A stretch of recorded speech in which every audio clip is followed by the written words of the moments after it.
Welcome back to Cord Cutting Today, where we break down some of the biggest stories happening in the world of cord cutting, including many small cable TV companies could be on the brink of bankruptcy and closure because of advertising and tariffs. We'll tell you what's happening here. SiriusXM's CFO has raised the red flag on this issue, and it's not exclusive to them. It's hitting cable TV companies really hard. We'll also cover Amazon and Google wanting to create more nuclear power plants, and the FCC looking to deregulate not just TV, but spectrum and other things. We'll tell you what's happening in all these stories and more in a quick second. But if you want to learn more about these stories, I'll put a link to each one in the show notes and in the first pinned comment. You can find it there. If you like what we do, please consider to hit that subscribe button, hit that thumbs up. Doing one or both lets YouTube know you enjoy what we do here. And hopefully we can help you break free from the high cost of TV and still watch the shows that you enjoy. With that said, let's dive into it. Starting off with a huge change is coming to maybe local TV stations, small TV stations, and more. And what that is, massive drop in ad revenue. According to SiriusXM CFO, and I've heard this from others, in the last few weeks, advertising revenue has plummeted.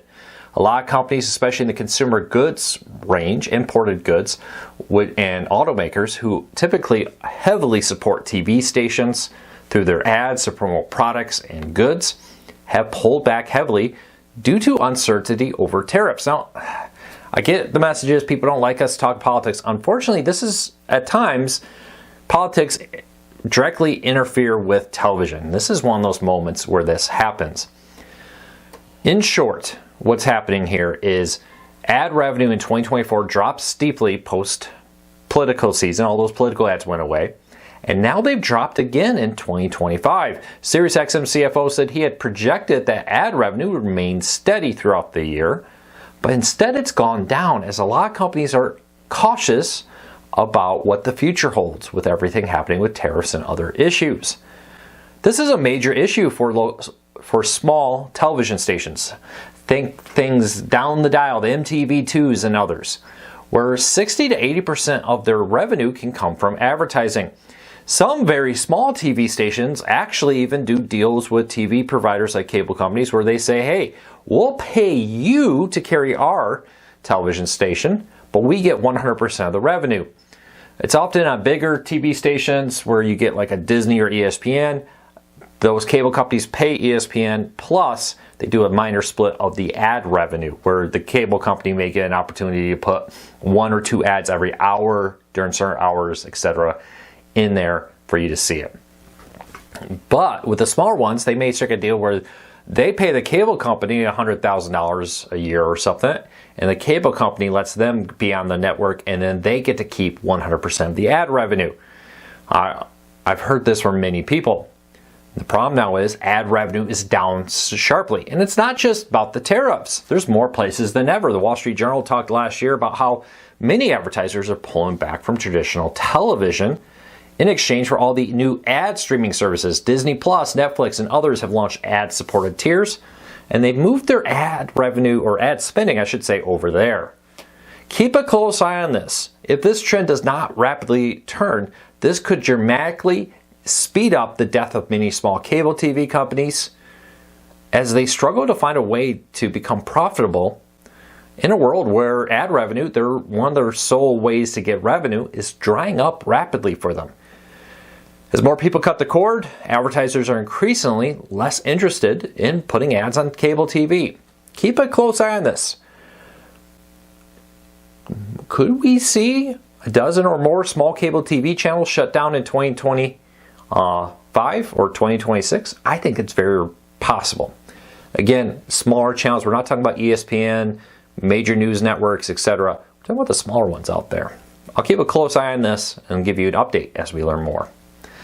All right, next up, Amazon, Google, Facebook, and others want more nuclear power. At issue here, a big part of it, let's be honest, is AI. But yesterday, they joined a group of World Nuclear Association, which is a trade group that promotes nuclear power, but they came out with a bunch of other companies and said, we need more nuclear power, not just here in the United States, but around the world. AI is a big part of this, but just not AI. increasingly more and more of what we do every day is becoming electric, which means the power grid is struggling to keep up, and that's projected to explode. Servers to stream stuff pulls power. Servers to run AI pull power, and more. I was talking to one person I know in the power industry, and he was saying traditionally also commercial was the dominant power consumer in the country, factories and the like. But in 2024, he said the balance in that between home and commercial is starting to become even, and it's projected that home power demands will outgrow the residential power demands commercial. And this is just as massive data centers being built that require a ton of power to operate. All of this put together has required more power sources. Now Google and Amazon seem to say that nuclear power is what they really want to invest. You see Microsoft investing in a nuclear power plant here in the United States also. Look for this to become a bigger trend. The push to build new nuclear power plants, new smaller ones, new controlled ones, but not just nuclear, all kinds of power. There's a demand for it at all levels that, let's be honest, as we become a electric dominated society, we move away from gas, it's going to become a bigger and bigger thing in the future to power the grid. So keep an eye on this. I thought it was very interesting. You're streaming, Amazon, Google, and others, all that streaming you do costs a lot of power. It'll be interesting to see how this all plays out. And if we're going to see more tech giants start owning nuclear power plants, like it has started to happen. All right, if you're a Discovery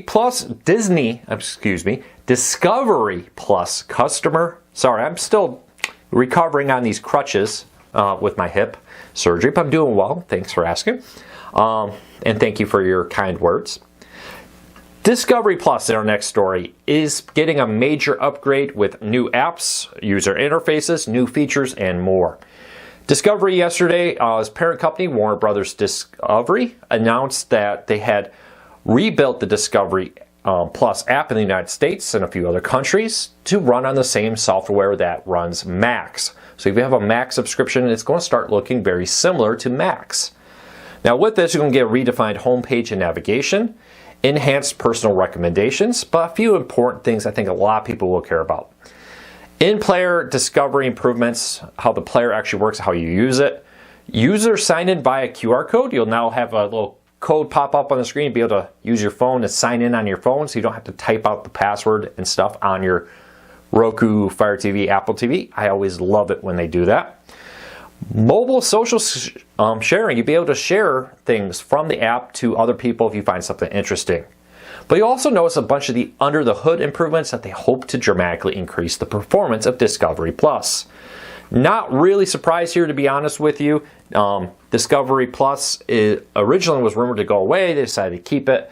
Unifying its app-based code to basically make it a mirror of Max means they only need to update one app to update both services. I'm sure there's a huge cost savings in doing that. Speaking of cost savings, the FCC has launched an initiative to ask for feedback from the public and companies about what they can do to cut regulation that's in the way. They say this is part of an executive order for them to review all regulatory procedures and remove anything that's not necessary. Google for years has complained about some of this stuff with its Google Fiber. At issue here is pole attachments, and there's been improvements about this, but it could still be better. When Google Fiber started coming into towns, existing phone companies and power companies had to approve their attachment to existing utility poles if they own those poles.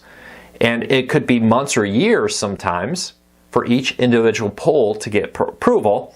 And there was some allegations by Google that some of these companies were deliberately slow walking because they were worried that Google's competition would hurt them.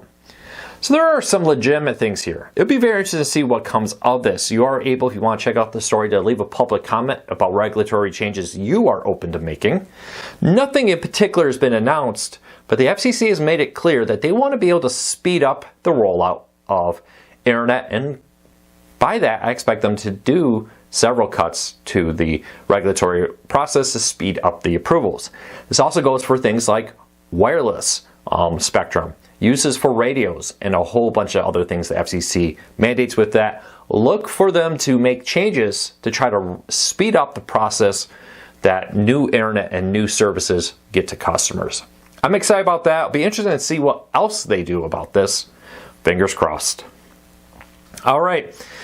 Also, if you're still, and at the time I'm recording this, 4 days in, still don't have a working Google Chromecast, Google says, hey, we know we're working on it. We've identified the problem, but, and the but's big, there's no timeline. An issue here, I think, is very similar to what happened with Google Reader. Google Reader was an RSS reader, which allows you to take a website, put it into an RSS reader, and every time a new site or a new story publishes, it appears in your reader like, ding, you got a new one. Kind of looks like an email app, often a lot of them do, but it's a way you can follow multiple websites at once. Well, Google had just kind of left it sitting there, wasn't developing it, but a lot of people used it. One day it broke, and Google realized that they did not have anybody who knew how to fix it.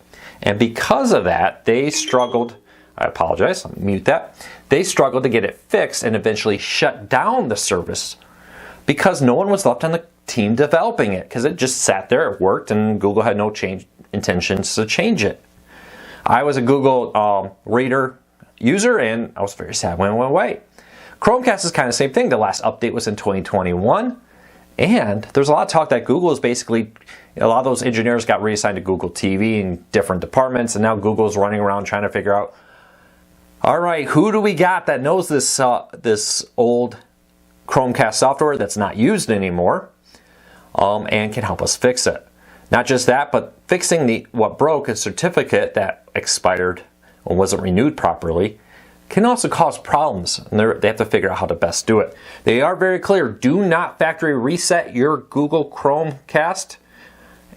It will cause other issues down the road. But Google has said they have identified it, they're working on fixing. Now, a few things. This is the pure Chromecast, not Chromecast with Google TV, not Google TV. If you have a Google TV Chromecast or any device with Chromecast on it, you are still fine.